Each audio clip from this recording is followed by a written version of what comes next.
नमस्कार। कार्यक्रम में आपका बहुत बहुत स्वागत है। मैं हूं योगी राज योगेश। आज के समय का सबसे चिंता में डालने वाला एक सवाल है, बड़ा संवेदनशील सवाल है, और वो सवाल है, क्या प्रधानमंत्री नरेंद्र मोदी की जान को खतरा है? उसका उत्तर हाँ है। ये चौंक जाएंगे आप ये बात सुनकर, लेकिन सुरक्षा एजेंसियों का इनपुट भी कुछ ऐसा ही है। आज इसी सवाल को लेकर हम ज्योतिष के पॉइंट ऑफ व्यू से भी इस पर चर्चा करेंगे, क्योंकि हाल के दिनों में जो कुछ घटनाएं घटित हुई हैं प्रधानमंत्री मोदी जी की सुरक्षा को लेकर, वो निश्चित तौर पर चिंता बढ़ाने वाली हैं। कुछ ऐसे इनपुट्स मिल रहे हैं, कुछ ऐसे एक्ट भी हुए जिससे थोड़ी सी उनकी सुरक्षा को लेकर सवालिया निशान लगते हैं। अभी कल ही वो परसों मणिपुर के दौरे से लौटे, जाना था हेलीकॉप्टर से, लेकिन अचानक बारिश की वजह से कार से जाना पड़ा। और आपको याद होगा, विपक्ष जब सवाल कर रहा था एक बार 2 साल पहले, मणिपुर मणिपुर मणिपुर मणिपुर प्रधानमंत्री क्यों नहीं जाते, तब भी प्रधानमंत्री मोदी की सुरक्षा को खतरा था और इसलिए वो वहाँ नहीं गए। अब जब स्थिति नॉर्मल है और वहाँ करोड़ों का पैकेज प्रधानमंत्री देने गए, तो मणिपुर गए और शांतिपूर्वक लौटे। लेकिन उन पे हमले के प्रयास पहले भी हुए हैं और आने वाले दिनों में भी खतरा मंडरा रहा है। तो आज चर्चा इसी पर करेंगे, और चर्चा के लिए हमेशा की तरह जाने माने ज्योतिषाचार्य डॉक्टर आचार्य राजेश जी हमारे साथ हैं। आचार्य जी, प्रोग्राम में आपका बहुत बहुत स्वागत है। धन्यवाद।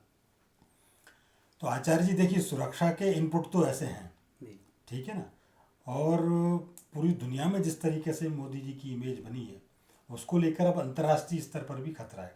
और अभी हाल की कुछ उनकी मोदी जी की स्पीच सुने तो उनने भी टैरिफ जब लगाए थे ट्रंप ने, तब उनने अपनी स्पीच में संकेत भी दिया था कि मुझे इसके लिए कुछ भी करना पड़े मैं करूँगा, चाहे मुझे अपनी जीवन खतरे में डालना पड़े करूँगा।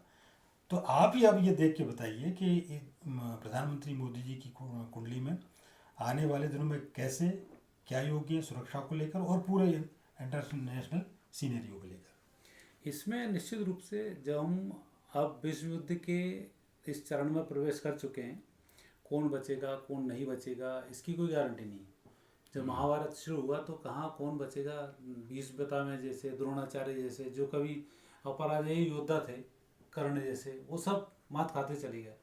तो ये स्थिति तो नेगेटिव किसी के साथ कभी भी कुछ भी हो सकती है। और मैंने पहले इस पर वीडियो बनाई भी है कि उनको तो संसद के अंदर भी खतरा है।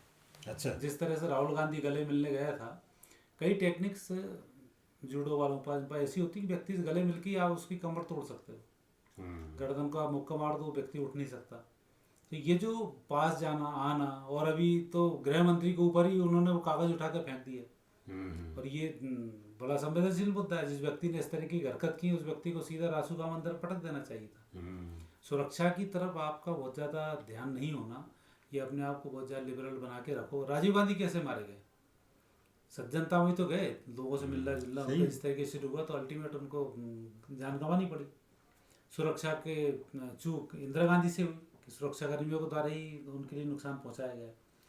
क्योंकि अब जो समय चल रहा है विश्व युद्ध का समय। लाल बहादुर शास्त्री वो तो ताशकंद समझौते में सामने गए थे ना, तो उनको उठा के वहाँ पर मार दिए गए।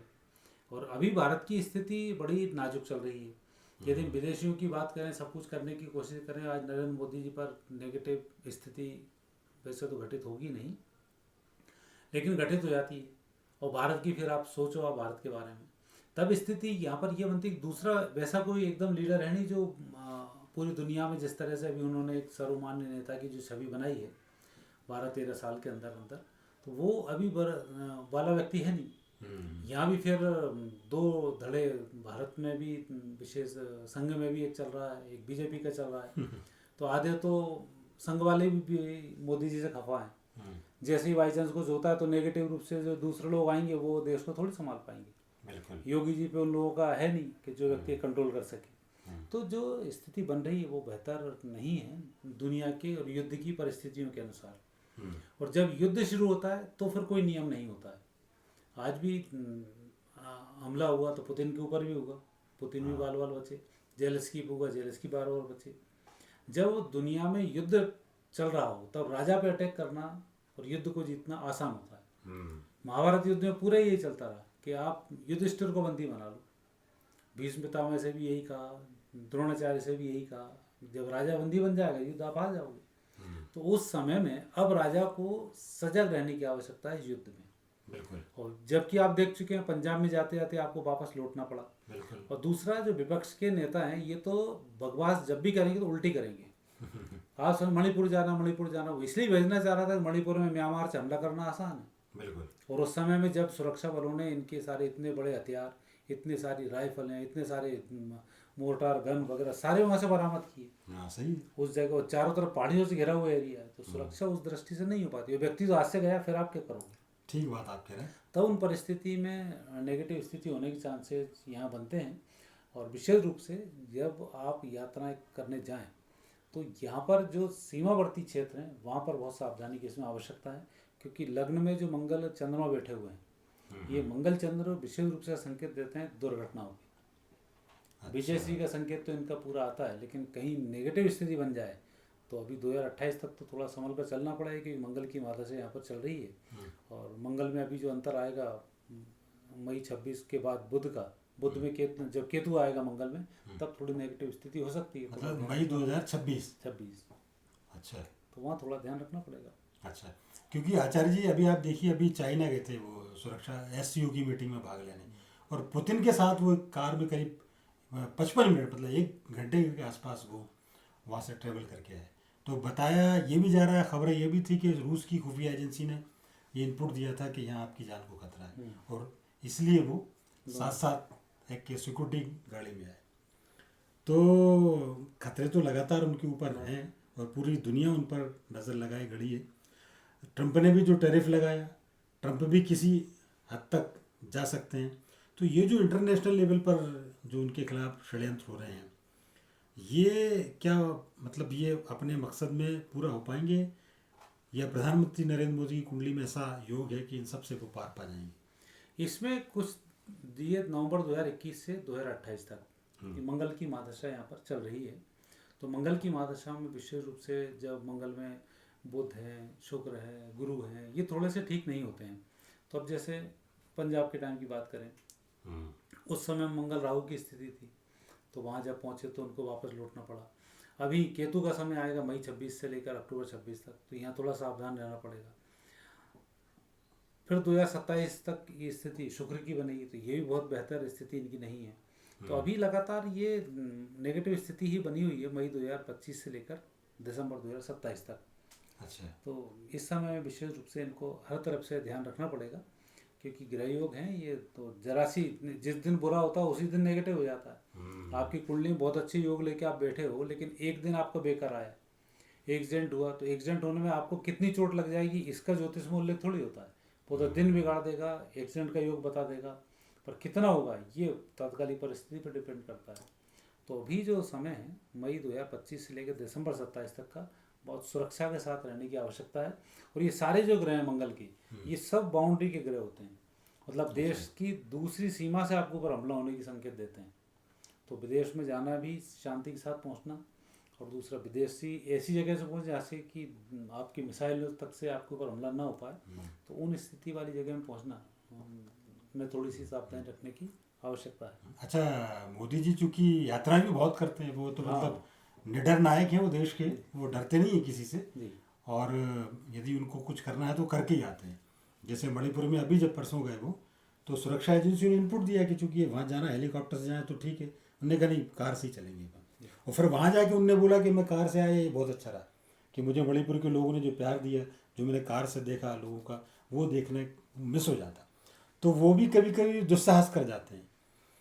तो इस दुस्साहस से क्या उनको बचना चाहिए, या और क्या सावधानियां वो रख सकते हैं इस दौरान जो आपने डेट बताई? मंगल चंद्र वाला व्यक्ति डरता है नहीं, तो निडरता के साथ व्यक्ति काम करता है, और निडरता ही उसके जीने का बहुत बड़ा कारण भी होती है। यदि आपको आज लग जाए मेरे को यहाँ बम से हमला हो सकता है, वहाँ हो सकता है, वहाँ हो सकता है, तो आप तो एक नए साइकोलॉजिकली बार में घुस गए। तो आप नहीं होते हुए भी उस नेगेटिव चीज को आप आमंत्रित कर लेंगे। जब आप निडर होके घूमेंगे तब चांसेस बचने के बहुत अधिक होते हैं। और बाकी का काम गृह मंत्री का इनके ऊपर होता है कि उनको किस प्रकार की सुरक्षाएं देना। व्यक्ति निडर होके घूमेगा, ये ग्रह योग बताते हैं। निडर होके घूमना चाहिए, ये साइकोलॉजी बताती है। सुरक्षा की जहाँ तक बात आती है, वहाँ पर गृह मंत्री को एक्शन लेना चाहिए। और अमित शाह और नरेंद्र मोदी, ये दो जोड़ियाँ हैं जो भारत को विश्व गुरु बनाकर जाएंगी। ये 2 जोड़ी आती हैं, राम की जोड़ी है, लक्ष्मण की जोड़ी है, पूरा युद्ध जीता। कृष्ण बलराम आए, उन्होंने पूरा युद्ध जीता। तो उस प्रकार से ही मोदी जी और अमित शाह जो एक जोड़ी बनी हुई है, ये पूरा युद्ध जिताएगी। और हनुमान जी के रूप में तो अभी यहाँ नए बाबा साहब खड़े हुए हैं उत्तर प्रदेश में, तो वो एक अपना उनका अलग ही जलवा चल रहा है। तो ऐसी स्थिति बन रही है कि उनके सपोर्टिंग जो 5 लोग होना चाहिए, हेमंत बिश्व शर्मा है, ये सब लोग उनके सपोर्टिंग लोग हैं। तो एक साथ ही ऐसे लोग जन्म लेते हैं। अच्छा। वो जन्म लेने के बाद प्रकृति में परिवर्तन करते हैं। अच्छा। तो ये ग्रह योग इनके बताते हैं। तो ये तो एक अच्छी संकेत है। ये संकेत इनका अच्छा है। कुंडली के अनुसार, परिस्थिति के अनुसार संकेत नेगेटिव भी है, तो उसकी सुरक्षा गृह मंत्री को करनी चाहिए। तो गृह मंत्री उनके साथ जितने जुड़ेंगे उतनी बेहतर स्थिति होगी। और नेगेटिव योग दिख रहे हैं, बनेंगे के चांसेस इसमें कम हैं, क्योंकि आने वाले भविष्य को हम देख रहे हैं। भारत कहाँ पहुँचेगा, भारतीय संस्कृति का क्या होगा। तो जब तक अच्छे लोग नहीं होंगे तो सनातन संस्कृति तो इतने साल से चली आ रही है। सेकुलरिज्म का चोला बोले और सनातन संस्कृति को गड्ढे में डाल दिया। तो अब लेकिन जो परिस्थिति तो है, कहने का अर्थ है कि विश्वगुरु बनने में, भारत को विश्व का नेतृत्व देने में अभी मोदी जी का आवश्यकता और उनका रोल बड़ा महत्वपूर्ण होगा। उन्हीं का ही रोल इसमें होगा भारत को विश्व गुरु बनवाने में। संघ का रोल है जो 100 अब जो उनके 100 वर्ष पूरे करने वाले हैं संघ। तो जो गुरु गोलवलकर जी ने सोचा था, अब उनका सपना पूरा होने वाला है। मोदी जी के रूप में एक उन्हें ऐसा व्यक्ति मिला है जो इस तरीके से आगे बढ़ाएगा। और योगी, अमित शाह, हेमंत बिश्व शर्मा जैसे 6-7 लोग ऐसे हैं जो लगातार इस देश को आगे बढ़ाने में अपना योगदान प्रदान कर रहे हैं। और पूरी कायनात भी फिर उनके साथ में धीरे धीरे जुड़ के आई जाती। इतने सारे छोटे छोटे देश मोदी जी के साथ में, आज अमेरिका अपने आप को अकेला पा रहा है, जो कि विश्व का एक बहुत बड़ा नेता था। चीन जो अपने आप को तुर्रम समझता था, आज चीन की खुद की इकोनॉमिक स्थिति डूबी पड़ी।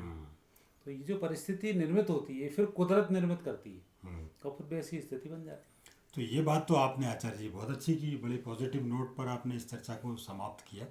और ये बात बिल्कुल सही है कि जो अभी सिचुएशन देख रहे हैं, मोदी जी ने पूरी दुनिया में अपना डंका बजवा दिया है।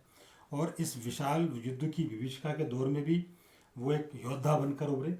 और ख़ास तौर पर आर्थिक मोर्चे पर उन्होंने भारत की इकोनॉमी को गिरने नहीं दिया। दुनिया की नंबर, बल्कि 3 नंबर बहुत जल्दी इकोनॉमी बनने वाली है।